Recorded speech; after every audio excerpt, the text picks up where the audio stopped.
ఈ రోజే డౌన్లోడ్ చేయండి, మీ ఫేవరెట్ షోస్ చూడండి. డాక్టర్ గారు, మరి గోరు చిక్కుడుగా అనగానే అందరూ కూడా దూరం అవుతూ ఉంటారు. చిక్కుడుగా ఇష్టంగా తింటారు, కానీ గోరు చిక్కుడుగా అనగానే కాస్త మొహం ఇలా పెడుతూ ఉంటారు కదా. దాన్ని కూడా ఆరోగ్యవంతంగా టేస్టీగా తయారు చేసుకునే విధానం ఏంటో ఒకసారి చూద్దామా? 100 గ్రాముల గోరు చిక్కుడులో 14-15 క్యాలరీలే ఉంటాయండి. అంటే క్యాలరీలు లేనట్లు లెక్కే అసలు. అవును, ఎంత తిన్నా అసలు బరువు పెరగదు, షుగర్ పెరగదు. మంచి ఫైబర్ ఎక్కువ ఉంటుంది గోరు చిక్కుడులో. ఫోలిక్ యాసిడ్, కొత్త కణ నిర్మాణానికి కావాల్సిన ఫోలిక్ యాసిడ్ బాగా రిచ్ గా ఉండే వెజిటబుల్ గోరు చిక్కుడు. కానీ అలాంటి గోరు చిక్కుడిని ఎలా చేసుకోవాలి ఇప్పుడు చూద్దాం.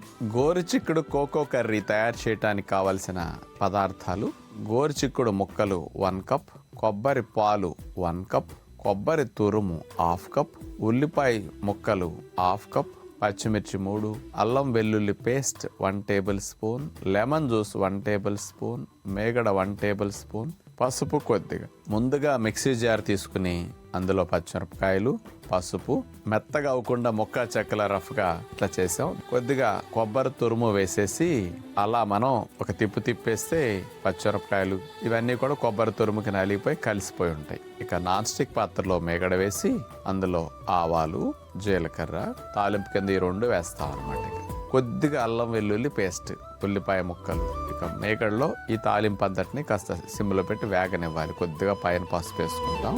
చివర్లో కట్ చేసి ఈయన తీసేసుకున్న గోరు చిక్కుడు ముక్కల్ని ఈ రకంగా కట్ చేసుకుంటే చాలా తేలిగ్గా డైజెషన్ అవుతాయి. మంచి పోషకాలు, ఫోలిక్ యాసిడ్ ఇవన్నీ కూడా చాలా బాగుంటాయి అన్నమాట. కొబ్బరి పాలు పోస్తే మనం ఇట్లా ఒక 10 నిమిషాలు 15 నిమిషాలు గోరు చిక్కుడు మెత్తగా ఉడకాలి కదా. కొబ్బరి పాలు కూడా ఎగిరిపోతాయి. ఆ కొబ్బరి పాల కమ్మదనం, ఆ గ్రేవీ కూడా కొబ్బరి పాలలో ఉండే కొవ్వు గోరు చిక్కుడు ముక్కలకి అట్లా పట్టేస్తుంది అనమాట. లెమన్ జ్యూస్ వేస్తే ఆ చప్పదనం పోయి కమ్మదనం వస్తుంది అనమాట. ఇందులో ఇక కర్రీ సిద్ధం అవుతున్నది కదా. ఇక పైన మిక్సీ వేసిన కొబ్బరి తురుము తీసుకొచ్చి ఇందులో కలిపేస్తాం. ఒక 2 మినిట్స్ అట్లా ఉంచేసి దింపేసేయచ్చు. ఇక పుల్కాల్లోకి ఇది ఇక్కడ కర్రీలాగా చేసాం కాబట్టి ఈ రకంగా కూడా ఫాలోవర్ చేసుకుంటే బాగుంటుంది. గోరుచిక్కుడు కర్రీ ఇట్లా పెట్టుకుని 2 పుల్కాలు పెట్టుకుని 1/2 కేజీ 3/4 కేజీ కూర తినేయగలుగుతారు. గుడ్ బ్యాక్టీరియా ప్రేగుల్లో బాగా పెరగటానికి, మోషన్ బాగా అవటానికి, షుగర్ ని స్పీడ్ గా తగ్గించడానికి, అలాగే గర్భిణీలకి వీళ్ళందరికీ కూడా చాలా మంచి లాభాలు గోరుచిక్కుడుకాయ కూర అందిస్తుంది. కాబట్టి ఈ పద్ధతిలో ఉంటే టేస్టీగా, సులభంగా అసలు గోరుచిక్కుడుకాయని మరలా తినాలనిపించేటట్టుగా మీకు ఈ కూర ఉంటుంది. ట్రై చేసి చూడండి. మరి సాధారణంగా గోరుచిక్కుడుకాయ అనేది మన ఆరోగ్యానికి ఎంత మంచిది, ఏ విటమిన్స్ ఉంటాయో డాక్టర్ గారు చెప్పారు. దాంతో పాటుగా నువ్వులు, అలాగే పల్లీలు, పుల్లటి పెరుగు ఇవన్నీ ఉపయోగించడం వల్ల దీని రుచి ఇంకా పెరుగుతుంది. మరి ఈ గ్రేవీ కర్రీని పుల్కాకి లేదంటే రైస్కి కూడా మీరందరూ కూడా ఉపయోగించుకోవడానికి ప్రయత్నించండి. ఈ రెసిపీని ఈ రోజే ప్రయత్నించండి. చర్మం ముడతలు పడకుండా రక్షించడానికి, అట్లాగే స్కిన్ లో పిగ్మెంటేషన్ లాంటివి రాకుండా రక్షించడానికి ఉపయోగపడే ఒక సహజమైన చిట్కా విటమిన్ ఈ క్యాప్సూల్స్ మార్కెట్లో అమ్ముతుంటాయి.